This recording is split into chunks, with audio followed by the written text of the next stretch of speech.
اللہ کے نام سے شروع کرتا ہوں جو بڑا مہربان نہایت رحم کرنے والا ہے۔ تمام ناظرین کو روحیل وائس چینل میں دل کے گہرائیوں سے خوش آمدید اور محبتوں بھرا السلام علیکم۔ میں امید کرتا ہوں کہ آپ سب دوست خیریت و عافیت سے ہوں گے۔ حضرت سیدنا ابو عباس مؤدب رحمۃ اللہ علیہ فرماتے ہیں کہ میرے ایک ہاشمی پڑوسی کے معاشی حالات ٹھیک نہ تھے۔ انہوں نے ایک واقعہ سنایا کہ ان کے ہاں بچے کی ولادت ہوئی تو گھر میں کوئی ایسی چیز نہ تھی جو اپنی زوجہ کو کھلاتا۔ اس کی بیوی نے اس سے کہا کہ میرے سرتاج، آپ میری حالت و کیفیت سے خوب واقف ہیں۔ اس وقت مجھے غذا کی سخت ضرورت ہے تاکہ میری کمزوری دور ہو جائے۔ اب میں مزید صبر کرنے کی طاقت نہیں رکھتی، خدا را کچھ کیجیے۔ اپنی زوجہ کی یہ حالت دیکھ کر وہ بے تاب ہو گئے اور عشاء کی نماز کے بعد ایک دکاندار کے پاس گئے۔ وہ اکثر اس دکاندار سے غلہ وغیرہ خریدتا تھا۔ اس دکاندار کا اس پر قرض بھی تھا۔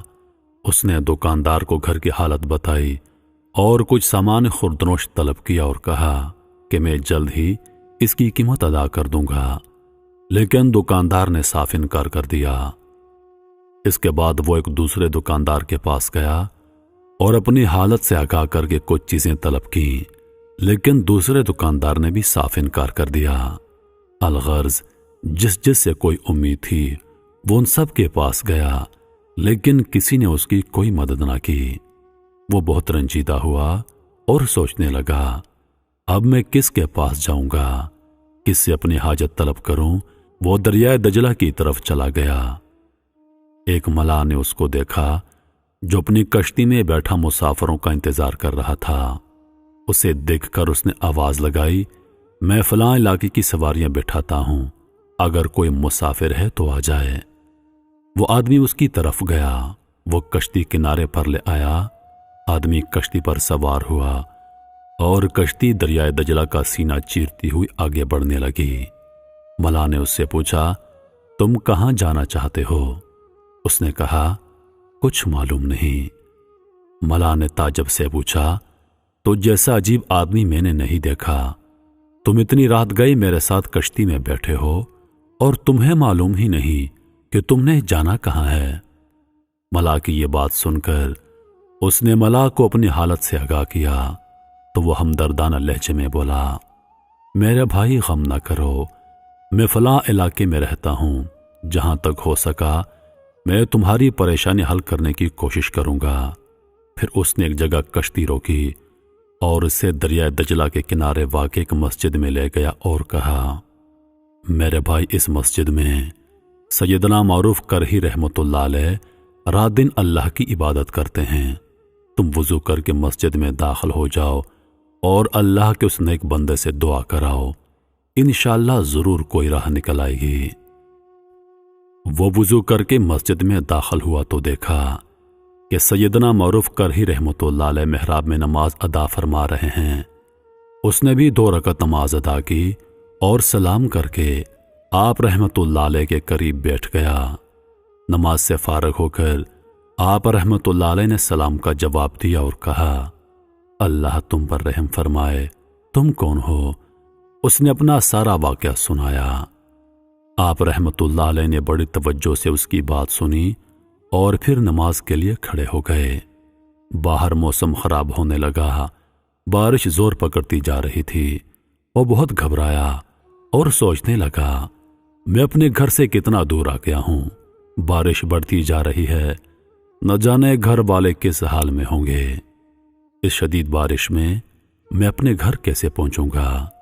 وہ انہی خیالات میں گم تھا کہ اچانک مسجد سے باہر کسی جانور کی آواز سنائی دی۔ ایک سوار اپنی سواری سے اتر کر مسجد میں داخل ہوا اور آپ رحمت اللہ علیہ کے قریب آ کر بیٹھ گیا۔ آپ رحمت اللہ علیہ نے نماز سے فراغت کے بعد اس سے پوچھا، تم پر اللہ رحم کرے، تم کون ہو؟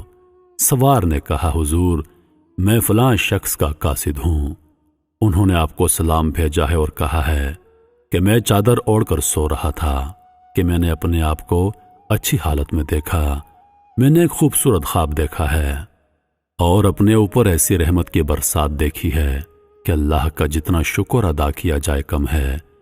میں آپ کی بارگاہ میں کچھ نذرانہ پیش کر رہا ہوں، اسے قبول فرما کر مجھ پر احسان فرمائیں۔ آپ جسے مستحق سمجھیں یہ ساری رقم مجھے عطا فرما دیں۔ قاصد کا پیغام سن کر آپ رحمۃ اللہ علیہ نے فرمایا، یہ ساری رقم اس آدمی کو پیش کر دو۔ قاصد نے کہا، حضور یہ 500 دینار ہیں۔ فرمایا، ہاں سب کے سب اسے دے دو۔ قاصد نے ساری رقم اس آدمی کو دے دی۔ اس نے ساری رقم چادر میں رکھی۔ آپ رحمت اللہ علیہ کا شکریہ ادا کیا اور اسی وقت گھر کی طرف چل دیا۔ بارش میں بھیگتا پڑتا اپنے علاقے میں پہنچا، سیدھا دکاندار کے پاس گیا اور کہا، یہ دیکھو 500 دینار ہیں، اللہ نے اپنے رزق کے خزانوں میں سے مجھے عطا فرمائے ہیں، تمہارا مجھ پر جتنا قرض ہے وہ لے لو اور مجھے کھانے کا سامان دے دو۔ دکاندار نے کہا، کل تک یہ رقم اپنے پاس رکھو، جو چیزیں تمہیں چاہیے وہ لے جاؤ۔ پھر اس نے شہد، شکر، تلوں کا تیل، چاول، چربی اور بہت سی کھانے کی اشیاء اسے دیتے ہوئے کہا، اب یہ تمام چیزیں اپنے گھر لے جائیے۔ اس نے کہا، اتنا سارا سامان میں کیسے اٹھاؤں گا؟ دکاندار نے کہا، میں آپ کی مدد کروں گا۔ کچھ سامان دکاندار نے اٹھایا، کچھ اس نے، اور دونوں گھر کی طرف چل دیے۔ گھر پہنچے تو دیکھا کہ گھر کا دروازہ کھلا تھا، کیونکہ ان کی زوجہ اتنی کمزور ہو گئی تھی کہ وہ دروازہ بند کرنے کی طاقت نہیں رکھتی تھی۔ اس کو دیکھ کر شکوہ کرتے ہوئے بولی، اس نازک حالت میں مجھے چھوڑ کر کہاں چلے گئے تھے؟ بھوک اور کمزوری سے میری حالت خراب ہو گئی ہے۔ اس نے کہا، اللہ کے فضل و کرم سے ہماری پریشانی دور ہو گئی۔ یہ دیکھو، گھی، چربی، شکر، تیل اور بہت سی کھانے کی اشیاء کثیر مقدار میں ہمارے گھر میں موجود ہیں۔ یہ سن کر وہ بہت خوش ہوئی، اس کی تکلیف چلی گئی۔ اس آدمی نے اسے دیناروں کے بارے میں نہ بتایا کہ کہیں خوشی کے مارے وہ ہلاک نہ ہو جائے۔ کھانا تیار ہوا، سب نے کھانا کھا کر خدا کا شکر ادا کیا۔ صبح کو اس آدمی نے اپنی بیوی کو وہ سارے دینار دکھائے اور سارا قصہ سنا دیا۔ وہ بہت خوش ہوئی اور غیبی امداد پر اللہ تعالیٰ کی پاکی بیان کی۔ پھر ان دونوں نے کاشت کے لیے کچھ زمین خرید لی تاکہ اس سے حاصل شدہ آمدنی کے ذریعے ان کے اخراجات پورے ہوتے رہیں۔ اس طرح کچھ ہی عرصے کے بعد حضرت معروف کرخی رحمۃ اللہ علیہ کی برکت سے اللہ نے ان کی تنگ دستی اور مفلسی دور فرما دی اور وہ دونوں خوشحال زندگی گزارنے لگے۔